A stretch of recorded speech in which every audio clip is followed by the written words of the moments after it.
Hay un momento en la vida en que una mujer mira a los ojos a otra mujer y reconoce el miedo. Remedios llevaba 3 meses en mi casa. Llegaba puntual, limpiaba en silencio, me observaba. Yo sentía su mirada como una sombra detrás de mí.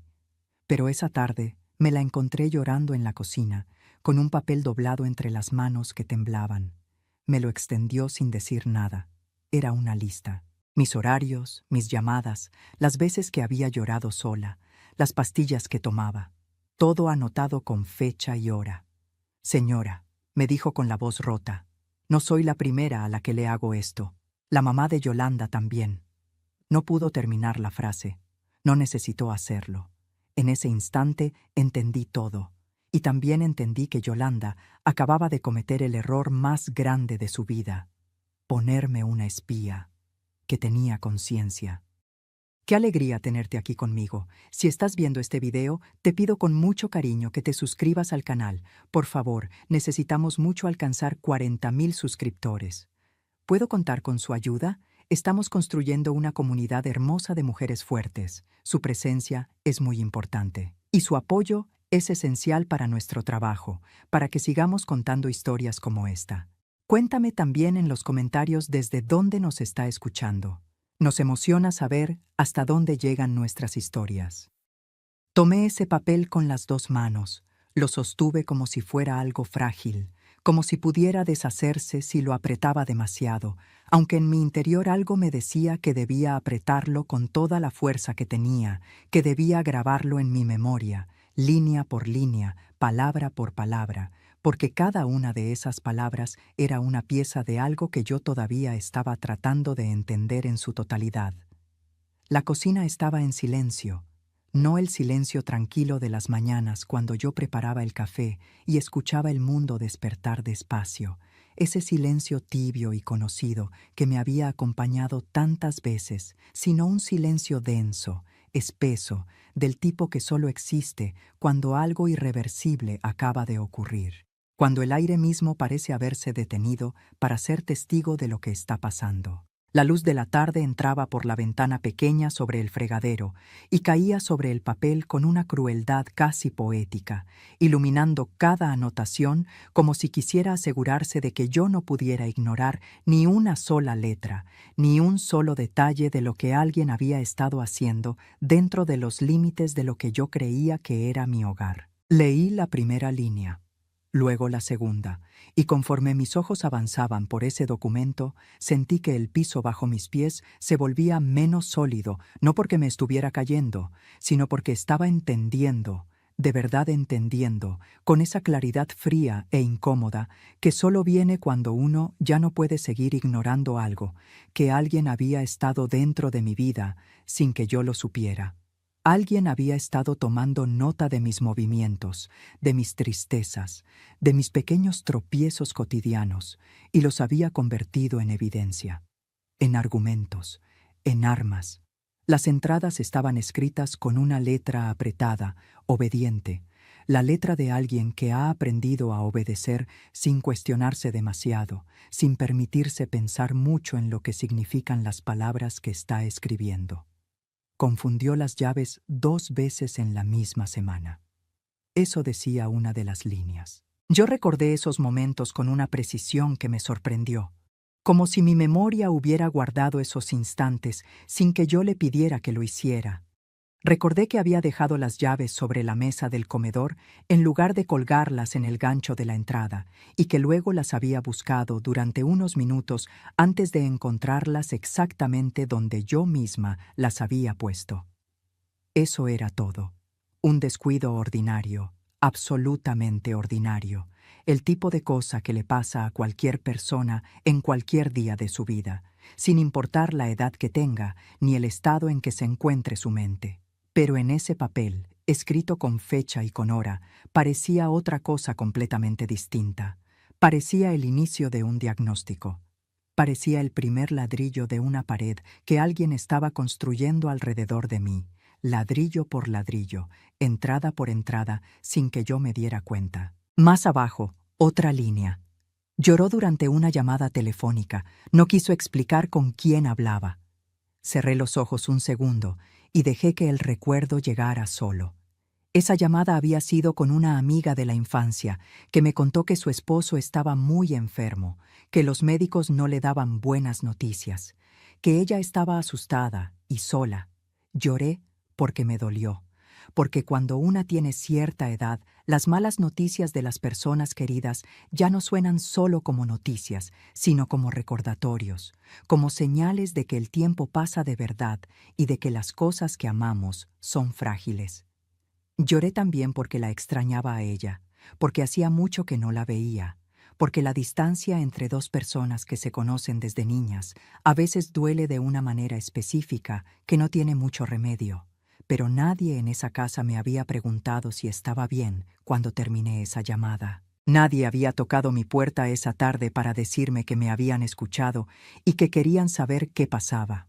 Solo Remedios, observando desde el pasillo con sus ojos atentos, tomando nota en ese papel que ahora yo sostenía entre mis manos, con una mezcla de indignación y de algo que se parecía al dolor, pero era más frío.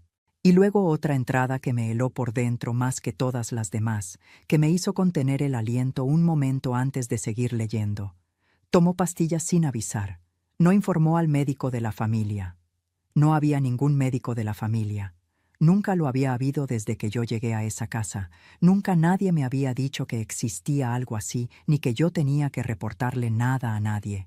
Yo tomaba mis medicamentos, los mismos que me había recetado mi propio doctor hacía ya bastante tiempo. Los medicamentos que yo misma pagaba con mi propio dinero, los mismos que tomaba cada mañana con un vaso de agua antes del desayuno, como parte de una rutina tan establecida y tan ordinaria que yo apenas pensaba en ella. Remedios lo había visto una vez, solo una vez, cuando yo no cerré completamente la puerta de mi cuarto y ella pasaba por el pasillo en el momento equivocado, o en el momento perfecto, dependiendo de para quién estuviera trabajando. Y lo había anotado como si fuera una irregularidad, como si yo fuera alguien que necesitaba supervisión, como si yo fuera una niña que no sabe cuidarse, o peor, como si yo fuera una enferma que no reconoce su propia condición. Esa anotación era la más dolorosa de todas, porque tocaba algo que yo había intentado no nombrar desde que llegué a esa casa, el miedo constante, silencioso, de que en algún momento me miraran y decidieran que ya no era capaz, que ya no servía, que ya era hora de que otra persona se hiciera cargo. En ese momento, levanté la vista del papel y miré a Remedios. Ella seguía llorando, pero ahora en silencio, con los brazos cruzados sobre el pecho, como si intentara contenerse a sí misma, como si por dentro hubiera algo que quería salir y ella estuviera usando todos sus recursos para mantenerlo adentro. Vi en su cara capas de cosas distintas: vergüenza, alivio, miedo, arrepentimiento. No era una mujer mala.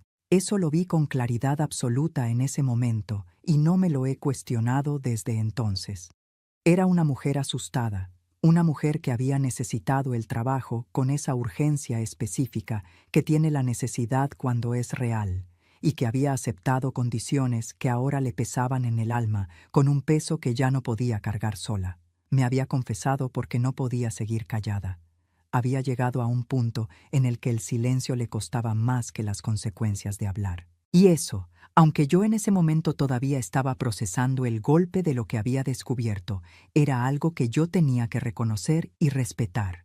Le pregunté, con la voz más baja y más firme que pude sacar en ese momento, sin alzarla, sin dejar que temblara, porque sabía que necesitaba que mi voz sonara exactamente así, exactamente como sonó. ¿Cuánto tiempo más tenía Yolanda pensado espiarme? Remedios tardó en responder.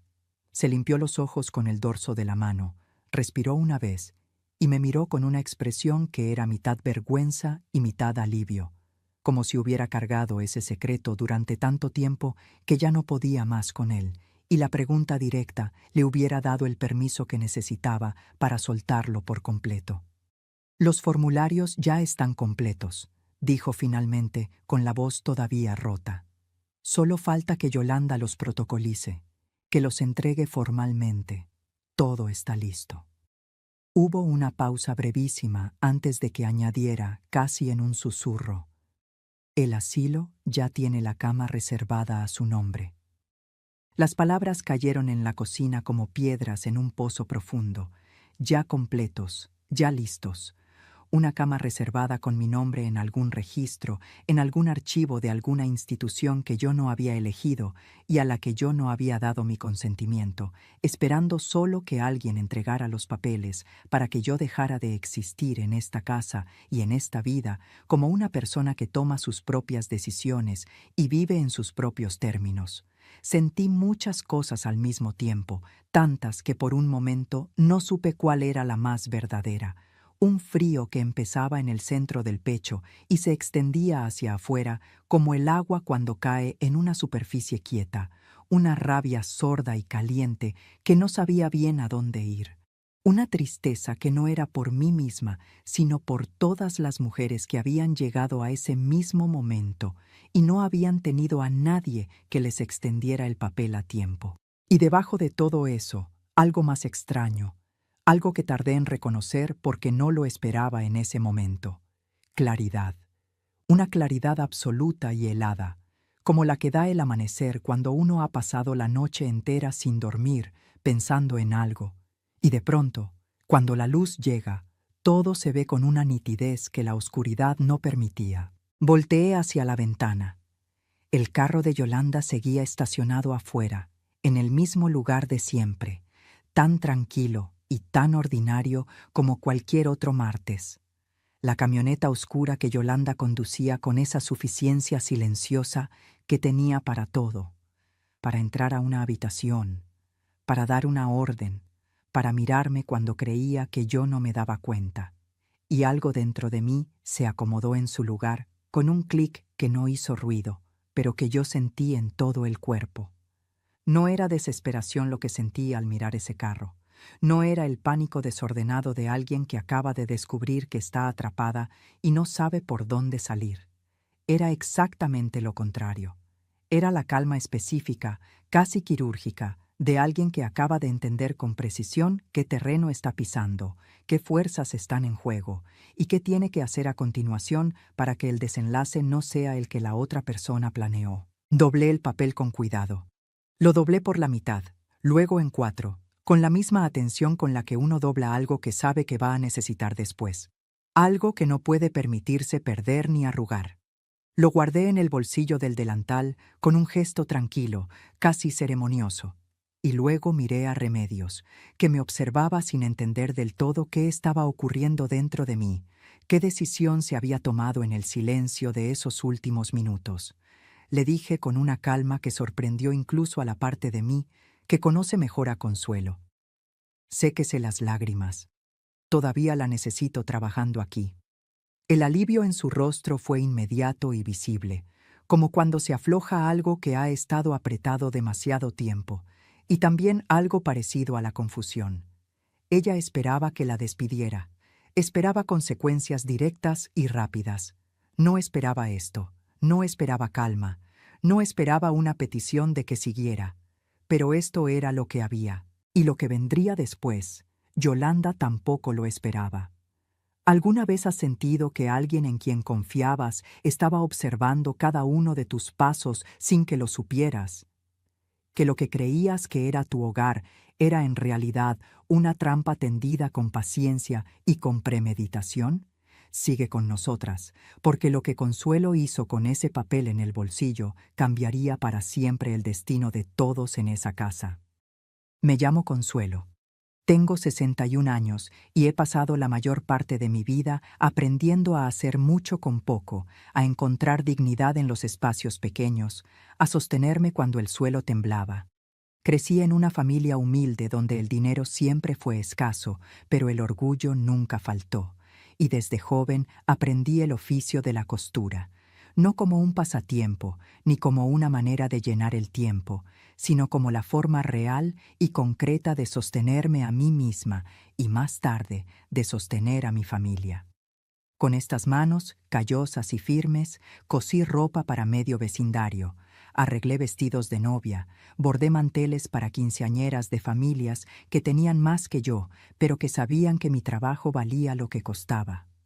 A lo largo de los años, guardé cada peso que pude de ese oficio, no por avaricia, sino por instinto, por esa sabiduría callada que aprende la mujer que sabe que el día en que necesite valerse sola, puede llegar sin avisar. Junto a mi esposo Aurelio, construí una vida pequeña pero digna, una vida que nos pertenecía a los dos y que habíamos levantado juntos desde muy abajo. Aurelio era un hombre tranquilo, de pocas palabras y muchos gestos, de los que expresan el amor siendo constantes más que siendo elocuentes. No éramos ricos, pero éramos suficientes el uno para el otro. Tuvimos un solo hijo, Rodrigo, y en él pusimos todo lo que teníamos, los dos, todo el amor y todo el esfuerzo que dos personas pueden poner en alguien. Cuando Aurelio murió de un infarto, hace ya algunos años, el mundo que yo conocía se detuvo de golpe. Me quedé sola en la casa donde habíamos vivido juntos tanto tiempo, rodeada de sus cosas, de su olor, que poco a poco fue desapareciendo de las sábanas y de los rincones, como se va la luz al final del día, de su silla vacía en la mesa que yo tardé mucho tiempo en volver a usar normalmente. Rodrigo me llamaba seguido al principio, luego menos, luego solo los domingos. Y un día llegó a visitarme y me dijo que no quería que yo estuviera sola, que era mucho tiempo por mi cuenta, que en su casa habría espacio para mí. Yo resistí, porque conozco bien a las mujeres que entran a vivir con sus hijos casados, y sé lo que les pasa, sé cómo van perdiendo espacio, primero el físico y luego todos los demás. Pero Rodrigo insistió con una ternura que me desarmó, con esa ternura específica que solo pueden usar los hijos que saben exactamente cómo llegar a su madre. «No quiero que estés sola, mamá», me dijo. Y yo cedí. Los primeros tiempos en esa casa fueron fríos, pero manejables. Yolanda me saludaba con esa cortesía distante de quien tolera algo que no eligió. Las decisiones de la casa se tomaban sin consultarme. Yo aprendí a ocupar poco espacio. Entonces llegó Remedios, presentada como alguien que vendría a ayudarme. Algo no se sentía bien desde el principio, pero no imaginé hasta dónde llegaba lo que estaba ocurriendo. Hasta esa tarde en la cocina, con el papel en mis manos y la verdad finalmente frente a mí. ¿Cuántas veces hemos ignorado esa voz pequeña que nos dice que algo no está bien? ¿Cuántas veces la hemos callado por amor, por no querer problemas, por miedo a parecer desconfiadas? Quédate con nosotras, porque la historia de Consuelo apenas está comenzando a revelar todas sus capas. Esa noche no dormí. Me quedé acostada en la oscuridad con los ojos abiertos, mirando el techo de ese cuarto que nunca terminó de sentirse completamente mío, aunque yo hubiera puesto en él mis cosas, mis fotos, mis pequeños objetos de toda la vida. Fui pasando por mi mente cada detalle de los últimos meses, con la minuciosidad lenta de quien revisa una a una las piezas de un rompecabezas que hasta este momento no había podido ver completo, y que ahora, con la pieza final en su lugar, revelaba una imagen que me dejaba sin aliento. Todo encajaba. La llegada de Remedios, justo cuando yo había comenzado a notar más distancia y más frialdad en Yolanda, como si ella estuviera tomando distancia de algo que estaba a punto de hacer, y no quería sentirse cerca cuando lo hiciera. Los momentos en que yo encontraba a Remedios cerca de mi cuarto sin razón aparente, doblando una toalla que ya estaba doblada, limpiando una superficie que ya estaba limpia. La forma en que Yolanda me miraba a veces durante la cena, con esa expresión evaluadora que yo había intentado descifrar sin éxito durante meses.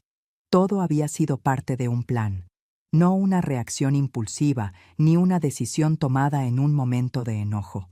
Un plan construido con paciencia, con método, con la frialdad de alguien que sabe exactamente lo que quiere y ha pensado cómo conseguirlo. Eso era lo que más me perturbaba en esa oscuridad mientras la casa dormía. No la traición en sí, aunque eso también dolía con una intensidad que no tenía nombre exacto, sino la arquitectura de lo que Yolanda había construido, la deliberación, el tiempo que había invertido, Eso no era el impulso de alguien que actúa desde la rabia o desde el miedo. Era algo diferente. Era un método. Antes de que el sol saliera, ya había tomado mi decisión. Pero les mentiría si dijera que llegué a ella fácilmente. Hubo un momento, en la hora más oscura de esa noche, en que me pregunté si tenía derecho a hacer lo que estaba pensando hacer, a manipular la información, a tender mi propia trampa. Había sido criada con la idea de que la gente honesta no juega a ese juego, que la dignidad está en decir la verdad de frente y asumir las consecuencias. Y una parte de mí, la parte que Aurelio había conocido y amado, se resistía a convertirme en algo que él no reconocería. Pero luego pensé en Dolores, pensé en su mano sola, y entendí que hay momentos en que la honestidad sin estrategia no es virtud, es ingenuidad, que cuando el otro lado ya rompió todas las reglas, aferrarse a ellas no es nobleza, es rendirse. Así que me permití ese conflicto, lo sostuve unos minutos en la oscuridad y luego lo solté. No con ligereza, sino con la decisión de quien sabe lo que está eligiendo y acepta el peso de esa elección. Cuando escuché a Remedios llegar a la cocina en la mañana temprana, me levanté, me lavé la cara, me arreglé despacio con esa calma que uno practica cuando sabe que el día que tiene por delante va a requerir de ella, y fui a encontrarla antes de que Yolanda despertara. La cocina estaba apenas iluminada por la claridad gris de la mañana que comenzaba a filtrarse por la ventana pequeña, y en esa luz todavía escasa, Remedios me miró con los ojos hinchados del llanto del día anterior y una expresión que mezclaba el alivio de haber confesado con la incertidumbre de no saber qué vendría ahora. Me senté frente a ella en la mesa pequeña, donde yo tomaba mi café en silencio, mientras el resto de la casa dormía, y le hablé en voz baja, con la calma de quien ha pasado la noche entera pensando cada palabra que va a decir. Le dije que no la iba a despedir. Le dije que seguiría recibiendo su pago, que yo misma me encargaría de eso con mis propios ahorros si era necesario, con el dinero que había guardado durante años de costura y que ahora entendía que la vida había estado guardando para exactamente este momento. Y le dije lo que necesitaba de ella, que siguiera reportando a Yolanda exactamente como lo había hecho hasta ahora, con la misma regularidad y con el mismo formato, pero que de ahora en adelante solo reportaría lo que yo le dijera que reportara. Remedios me miró fijamente durante un momento que se sintió largo.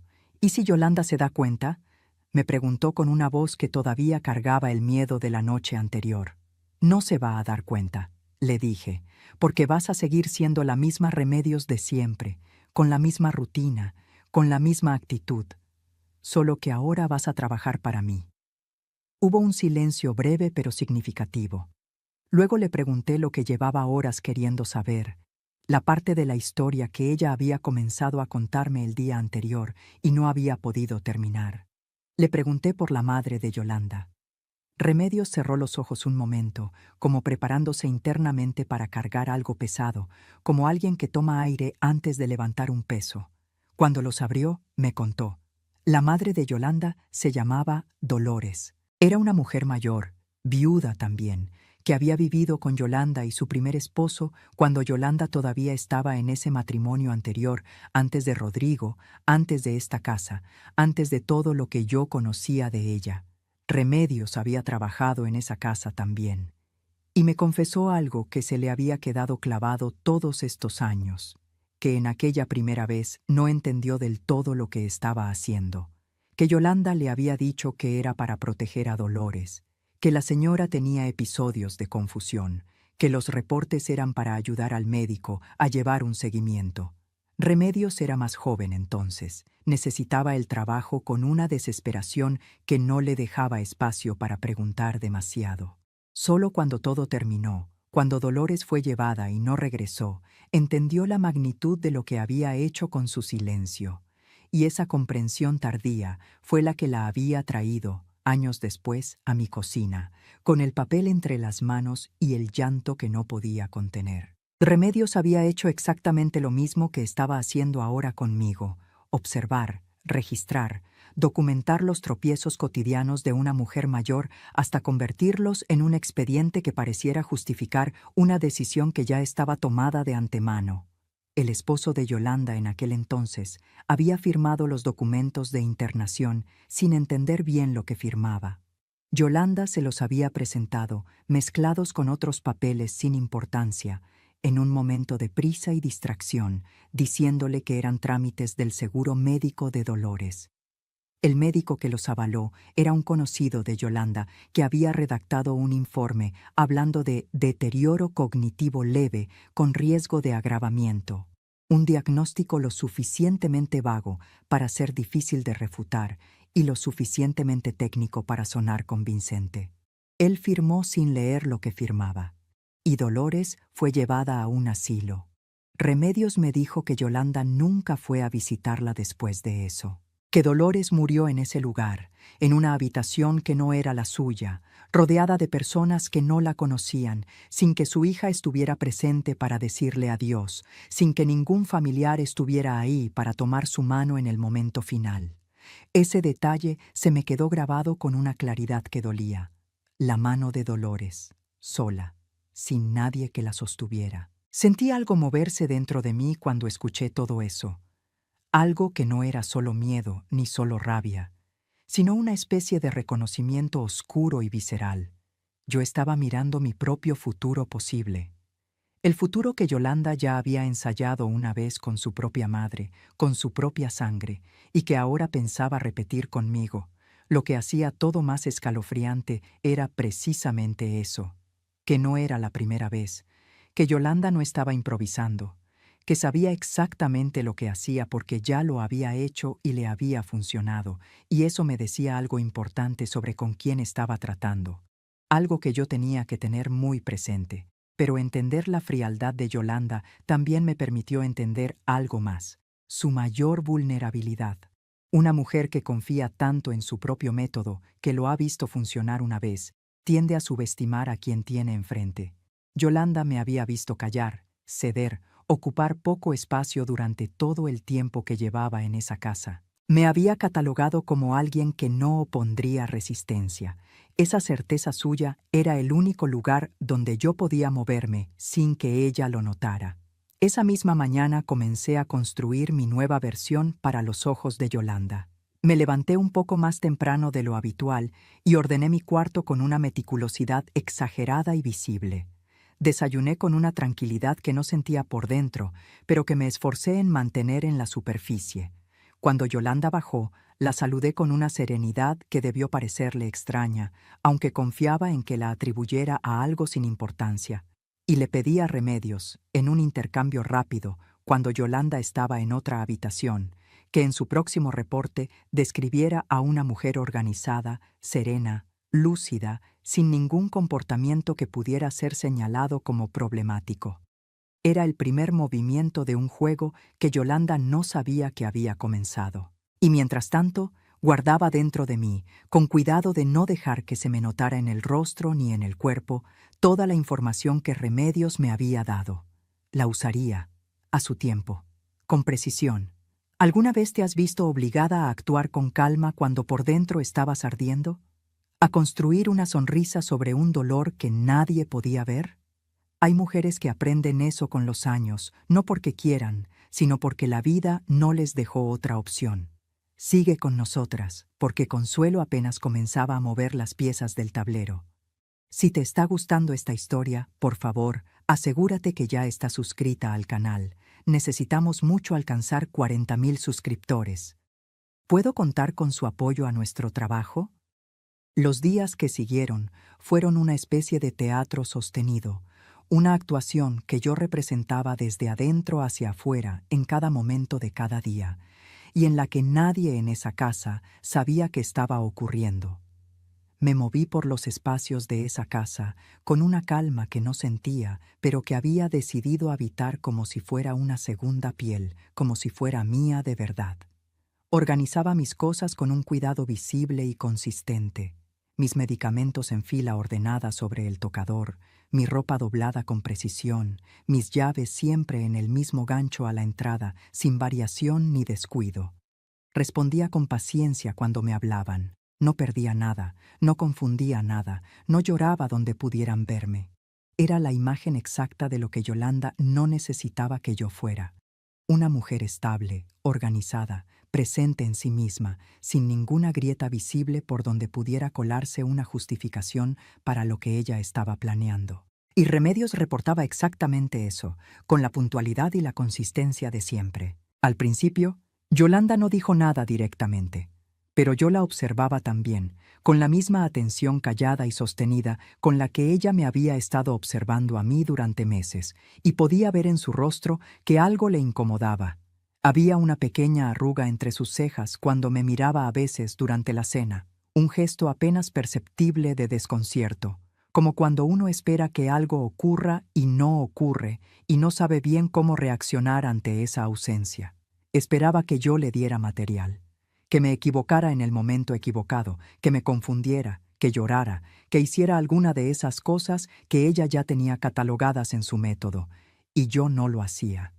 Una tarde escuché desde el pasillo, sin buscarlo, una conversación entre Yolanda y Remedios. Yolanda hablaba con voz baja pero tensa, con esa tensión contenida de alguien que está acostumbrado a no perder el control, pero que está siendo empujado hacia ese límite. Necesito que seas más específica, le decía. Lo de la semana pasada no me sirve. Necesito cosas concretas, ¿entiendes? Algo que se pueda documentar. Remedios respondió algo que no alcancé a escuchar con claridad. Y luego Yolanda añadió con una frialdad que me recorrió la espalda de arriba abajo. Si no puedes darme lo que necesito, tendré que buscar a alguien que sí pueda. Era una amenaza directa. Y era también una señal de alerta que yo no podía ignorar. Yolanda estaba empezando a sospechar que algo había cambiado en los reportes, que ya no recibía la información que esperaba y estaba considerando reemplazar a Remedios por alguien que yo no conociera, alguien que yo no pudiera influenciar. Eso me dijo que no podía seguir esperando el momento perfecto. Necesitaba encontrar los documentos antes de que Yolanda tomara esa decisión y empezara de nuevo con alguien diferente. Esa noche hablé con Remedios cuando la casa estaba quieta y Rodrigo y Yolanda ya se habían retirado a su cuarto. Le expliqué lo que necesitaba. Ella sabía dónde Yolanda guardaba sus papeles importantes. Lo había notado en distintos momentos durante el tiempo que llevaba trabajando en esa casa.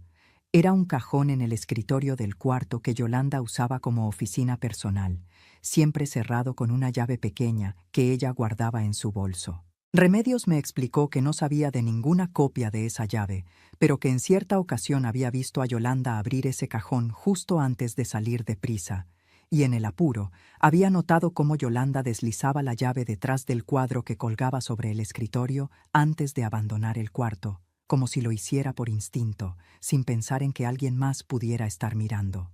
Era el tipo de hábito pequeño que la gente forma sin darse cuenta. El tipo de descuido que solo comete quien está tan segura de que nadie a su alrededor se atrevería a buscar, que ya no se molesta en verdaderamente esconder. Yolanda confiaba en que yo nunca tendría la iniciativa de ir a ese escritorio. Confiaba en que Remedios era demasiado leal por miedo. Y esa confianza excesiva en su propio control era exactamente el resquicio por donde yo iba a entrar. La oportunidad llegó unos días después. Yolanda salió por la mañana diciendo que tenía compromisos que la tendrían fuera hasta después del mediodía. Rodrigo estaba en el trabajo. La casa era nuestra. Fui al escritorio con Remedios. El cajón estaba cerrado, pero encontramos la llave exactamente donde Remedios había dicho, detrás del cuadro, fría y pequeña entre mis dedos. Abrí el cajón con manos que no temblaban, aunque mi corazón latía con una velocidad que yo sentía con claridad en el pecho y en las sienes. Dentro había varios sobres y carpetas ordenados con esa meticulosidad que Yolanda aplicaba a todo lo que quería controlar. Y entonces la vi. Una carpeta delgada con mi nombre escrito en la portada con la letra apretada de Yolanda. La abrí con cuidado. Adentro estaban los formularios de internación, varios de ellos, ya llenados completamente con mis datos, con la dirección del asilo, con una descripción del tipo de atención requerida que usaba palabras clínicas y frías para describir a una mujer que yo no reconocía, pero cuyo nombre era el mío. Los formularios estaban completos en todos sus campos, pero el espacio destinado a la firma del familiar responsable estaba en blanco. Todavía. Yolanda aún no había dado ese paso, el paso final, el que convertiría esos papeles de una intención en un hecho consumado. Comprendí entonces con una claridad que me recorrió entera lo que Remedios me había dicho en la cocina. Los formularios estaban listos, el asilo tenía la cama reservada de manera informal, y Yolanda esperaba el momento que ella considerara oportuno para obtener la firma de Rodrigo y protocolar la entrega. Planeaba presentárselos de la misma forma que le había presentado los papeles al esposo en el caso de Dolores, mezclados con otros documentos, en un momento de distracción, con alguna explicación que minimizara lo que él estaría firmando. Saqué el teléfono. Fotografié cada página con calma y cuidado, asegurándome de que cada imagen fuera clara y completa. Volví a colocar la carpeta exactamente como estaba, en el mismo ángulo, en la misma posición. Cerré el cajón. Devolví la llave detrás del cuadro. Salí de esa habitación con el teléfono guardado en el bolsillo del delantal, en el mismo lugar donde había guardado el papel de Remedios el primer día, ese bolsillo que se había convertido en el lugar donde yo guardaba las cosas que iban a cambiar el rumbo de esta historia. Esa noche en la cena, Yolanda anunció con una dulzura que yo ya sabía leer como lo que era, construida sobre una base que no era genuina, que había encontrado un lugar maravilloso para mí. Lo presentó como una consideración, como un gesto de cuidado, como si fuera algo que ella había hecho para mi bien. Habló de jardines, de atención médica permanente, de actividades pensadas para señoras de cierta edad que merecían descansar y ser cuidadas. Miraba a Rodrigo mientras hablaba, esperando que él asintiera, esperando el gesto de acuerdo que necesitaba para que el plan avanzara al siguiente paso. Yo sostuve mi taza de té con las dos manos, bebí un sorbo pequeño y la escuché en silencio absoluto. Por dentro sentía algo parecido a la serenidad extraña de quien ya sabe cómo termina la obra que está presenciando. ¿Alguna vez sintieron que alguien intentaba tomar decisiones sobre su vida como si ustedes no pudieran tomarlas? ¿Que las trataban como si ya no tuvieran voz ni criterio propio? Cuéntenme en los comentarios si alguna vez vivieron algo parecido. Quiero leerlas. Pero no se vayan, porque lo que pasó en esa mesa esa noche es algo que ninguna de nosotras va a olvidar fácilmente. Rodrigo no asintió. Eso fue lo primero que noté, y supongo que también fue lo que desconcertó a Yolanda, porque ella había construido ese momento, esperando una respuesta diferente, esperando que la arquitectura de su plan se sostuviera con naturalidad como siempre se había sostenido. Rodrigo la miró con una expresión que no era de acuerdo ni de rechazo, sino de genuina y completa confusión, la confusión de alguien que no tiene el contexto para entender lo que le están diciendo, porque ese contexto no existe para él. ¿De qué estás hablando?, le preguntó. Su voz era tranquila, sin agresión, la voz de alguien que verdaderamente intenta entender algo que no tiene ningún marco de referencia en su memoria. Yolanda sostuvo su sonrisa un momento más de lo natural, un segundo de más que a mí me resultó visible, aunque quizás no lo fuera para Rodrigo. Del lugar que te mencioné, Rodrigo, el que vimos juntos. Rodrigo frunció el ceño con una lentitud que decía que estaba buscando en su memoria ese recuerdo y no lo encontraba porque no estaba ahí. Yo no he visto ningún lugar contigo, dijo. Nunca hablamos de esto. El silencio que siguió fue diferente a todos los silencios que había habido antes en esa mesa. Era un silencio activo, lleno de tensión que se podía sentir en el aire, como se siente la presión antes de que llegue la lluvia. Yolanda cambió ligeramente el ángulo de su cuerpo en la silla, un ajuste pequeño, pero que yo leí como lo que era. Alguien reposicionándose porque el terreno se había movido bajo sus pies. Dijo con una calma más estudiada, más construida que la anterior. Claro que sí, Rodrigo. Fue hace algunas semanas. Estabas cansado. Es posible que no lo recuerdes con claridad. Rodrigo la miró durante un momento largo, con esa quietud específica que precede a las respuestas importantes, las que uno tarda en decir porque sabe que van a cambiar algo. No lo recuerdo porque no ocurrió, dijo. Y esta vez su voz tenía un filo que yo no le había escuchado dirigido hacia ella antes, algo diferente de la paciencia habitual con que Rodrigo navegaba las conversaciones difíciles con su esposa. Yo no dije nada todavía. Sostuve mi taza, bebí un pequeño sorbo y esperé. Rodrigo siguió presionando, con esa firmeza nueva que yo no le había visto antes. Le preguntó directamente de qué institución se trataba, quién la había contactado a ella, cómo había llegado a ese lugar sin mencionárselo ni una sola vez. Yolanda intentó responder con generalidades, con desvíos, con la suavidad hábil de alguien que sabe manejar una conversación. Pero Rodrigo no cedió. Cada respuesta vaga que ella daba era recibida con otra pregunta más concreta, más directa. La tensión en la mesa fue creciendo con cada intercambio, como cuando se tensa una cuerda que uno sabe que en algún momento va a ceder. Yolanda se levantó de la mesa con una determinación que pretendía ser tranquila y dijo que iba a buscar algo, que cuando Rodrigo lo viera entendería. Escuché sus pasos ir hacia el cuarto del escritorio con esa pisada firme que tenía cuando creía que tenía el control de la situación. Escuché el cajón abrirse. Hubo una pausa. Luego escuché sus pasos de regreso, ligeramente más rápidos, con una energía diferente a la que se había ido. Volvió a la mesa con la carpeta en la mano y la abrió frente a Rodrigo con una seguridad que todavía intentaba sostener, aunque algo en la comisura de sus labios estaba más tirante de lo normal. Le extendió los formularios. Rodrigo los tomó, los leyó. Sus ojos recorrieron las páginas despacio y luego se detuvieron en un lugar específico, en donde estaban sus datos como responsable, y hubo una quietud en él que yo reconocí de inmediato. No era la quietud de alguien que acepta lo que está leyendo, sino la quietud de alguien que está procesando la magnitud de lo que tiene en las manos. Levantó la vista hacia Yolanda. La miró de una manera que yo nunca le había visto mirarla en todo el tiempo que llevaba conociendo a mi hijo casado con esa mujer, con esa profundidad que tienen las miradas cuando algo fundamental ha cambiado.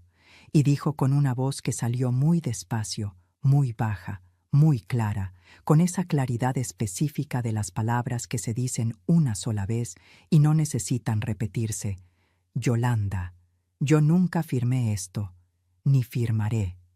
El silencio que siguió a esas palabras fue el más completo que he escuchado en mi vida.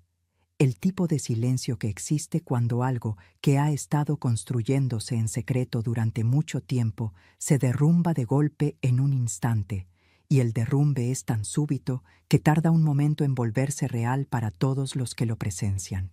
Yolanda intentó hablar. Comenzó a decir algo sobre que Rodrigo no estaba viendo lo que necesitaba ver, que ella solo quería lo mejor para todos, que a veces las familias tenían que tomar decisiones difíciles con amor.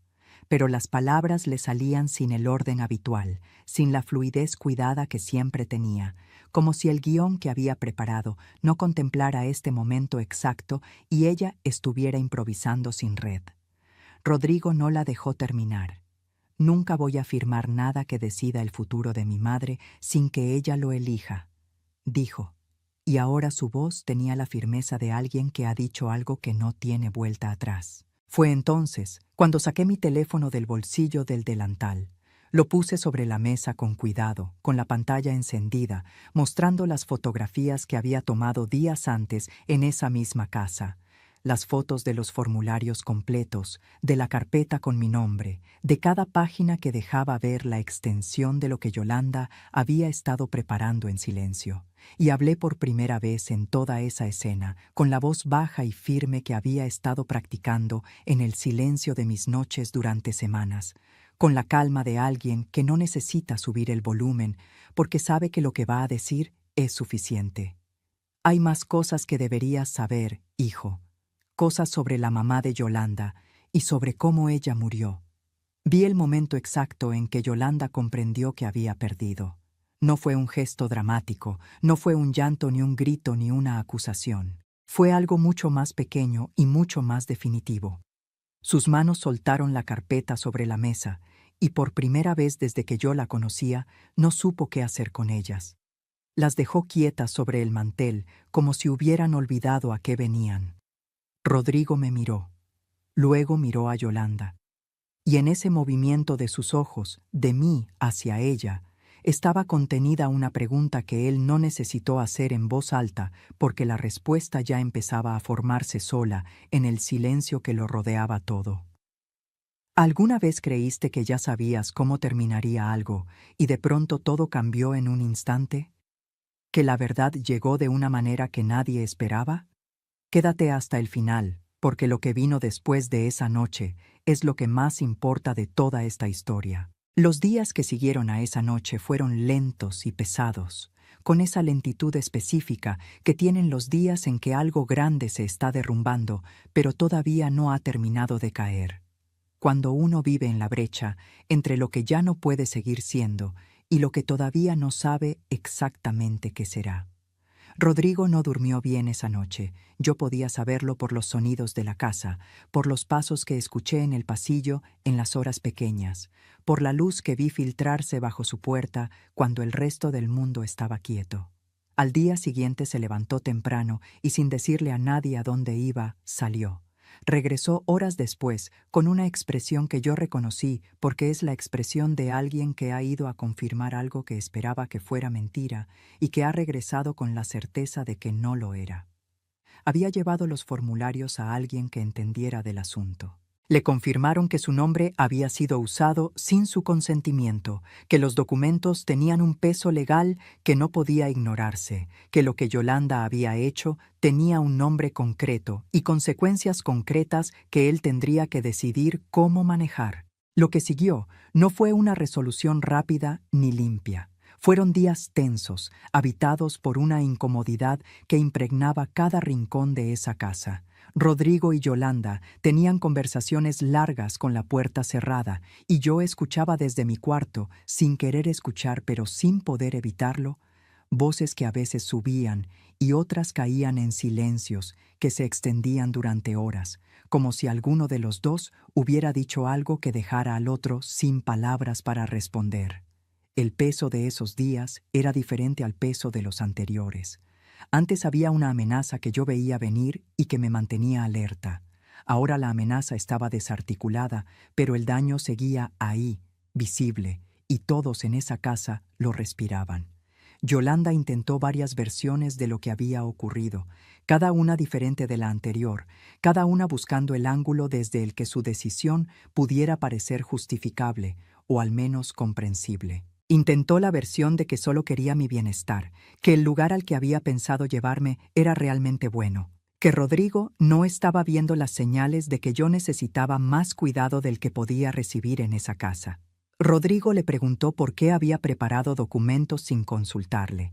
Ella no tuvo respuesta que se sostuviera. Luego intentó la versión del llanto genuino, de que ella había estado muy estresada últimamente, de que había tomado decisiones mal sin pensar bien en las consecuencias, de que lo sentía con todo el corazón. Rodrigo le preguntó por Dolores, por su propia madre, por lo que yo le había explicado esa noche, con el teléfono sobre la mesa. Yolanda no respondió esa pregunta. La dejó caer al piso entre los dos y se quedó en silencio. Y ese silencio fue la respuesta más completa y más honesta que pudo haber dado en ese momento, porque algunas preguntas no tienen respuesta que se pueda decir en voz alta. Rodrigo necesitó varios días más antes de tomar la decisión que finalmente tomó. Yo lo vi procesarlo desde la distancia respetuosa que él necesitaba, sin presionarlo, sin empujarlo, dejando que llegara solo a donde tenía que llegar. Una tarde, cuando ya habían pasado bastantes días desde aquella cena, vino a mi cuarto. Tocó la puerta con una suavidad que me detuvo un momento antes de responder, porque era la suavidad de alguien que no está seguro de tener derecho a entrar, de alguien que está cargando algo que no sabe bien cómo soltar. Me lo encontré sentado en la silla pequeña junto a la ventana, con las manos juntas entre las rodillas y la mirada en el piso, en ese lugar específico donde la gente mira cuando está mirando hacia adentro más que hacia afuera. Me senté frente a él en la orilla de la cama y esperé. Tardó en hablar. Cuando lo hizo, su voz era la voz de un hombre que está cargando algo demasiado pesado para seguir cargándolo solo y que ha decidido, finalmente, pedir ayuda, aunque eso signifique admitir que debió haberla pedido antes. Me dijo que le había pedido a Yolanda que se fuera de la casa mientras él tomaba el tiempo que necesitaba para decidir qué hacer, que necesitaba espacio para pensar, que estaba tratando de entender cómo era posible que no hubiera visto nada, que no hubiera notado nada, que hubiera estado tan cerca y tan lejos al mismo tiempo. Me pidió perdón.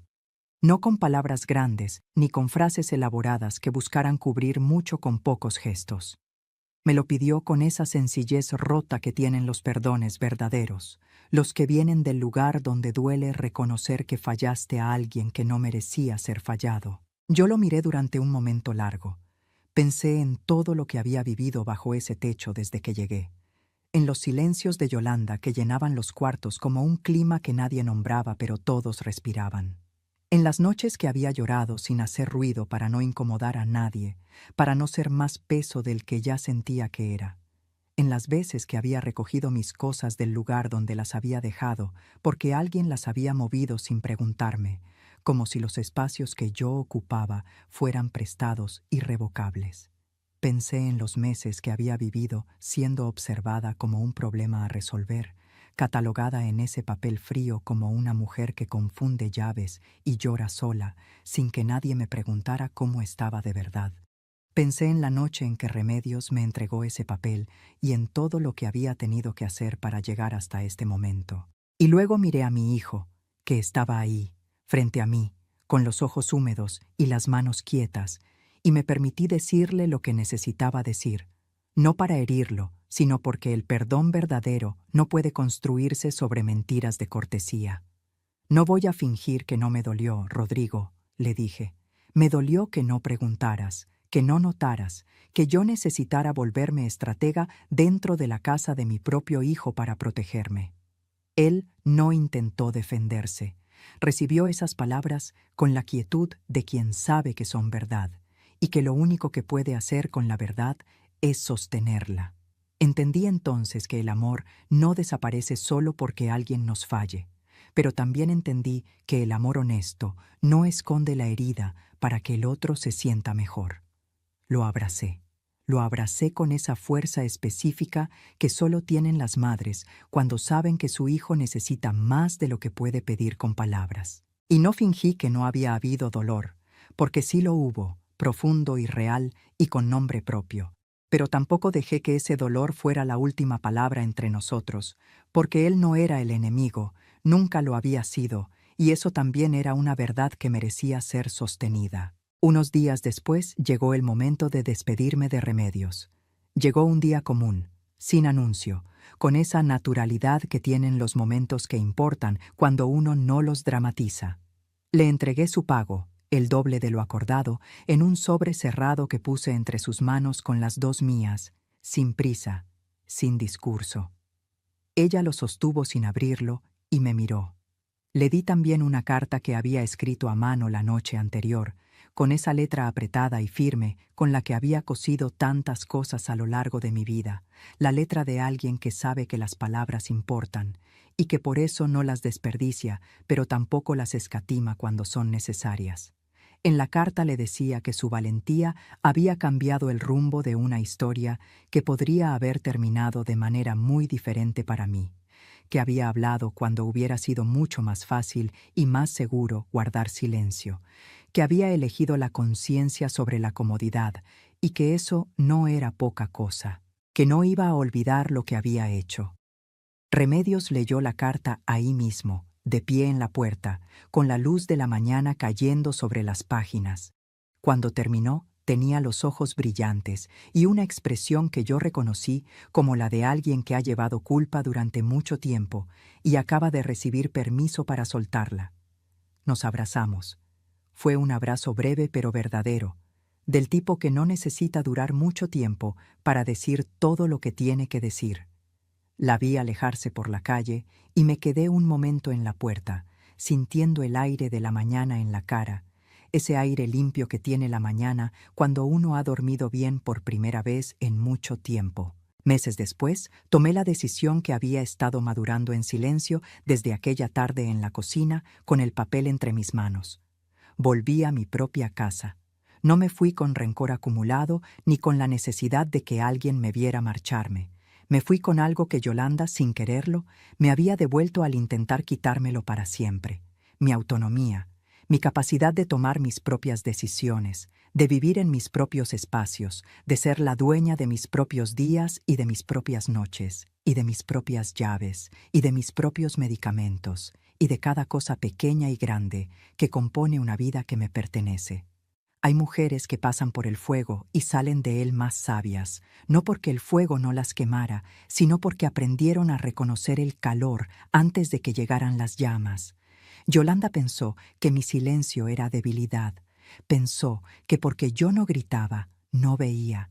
Pensó que porque yo no confrontaba, no sabía.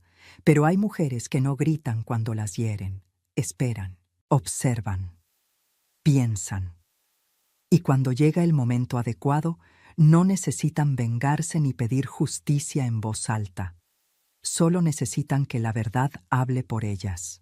Y la verdad, cuando llega, siempre es suficiente.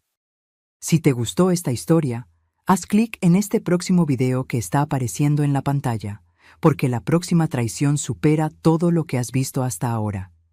Y no te olvides suscribirte en el canal, para que no te pierdas ni una sola historia.